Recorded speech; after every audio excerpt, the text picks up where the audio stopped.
আসসালামু আলাইকুম, কি অবস্থা সবার?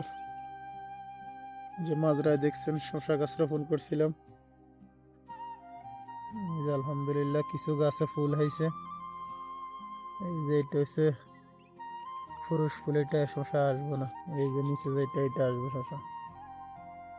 দেখতেছেন, এই যে কিছু গাছ এখনো ছোট, মানে এর আগের বার যখন করছিলাম একসাথে সবগুলো আল্লাহর রহমতে বড় হয়েছে। এবার কিছু গাছ ছোট, কিছু গাছ বড়, মানে এই যে কয়েকটা গাছ মানে ফুল আইছে, কয়েকটা গাছে আসেনি। যেগুলো ছোট এগুলো আসতেছে। এই যে আবার এইটা আইছে কিছু। এই যে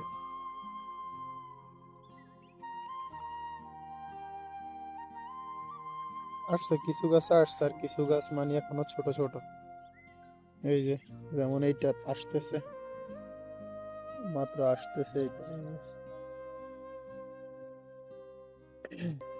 ঠিক আছে, সবাই ভালো থাকবেন, দোয়া করবেন। আর গাছগুলা মানে কি জন্য একটা বড় একটা ছোট এক লেভেলে হয়নি, কারো জানা থাকলে পরামর্শ দিবেন ইনশাল্লাহ। ভালো থাকবেন, আল্লাহ হাফেজ।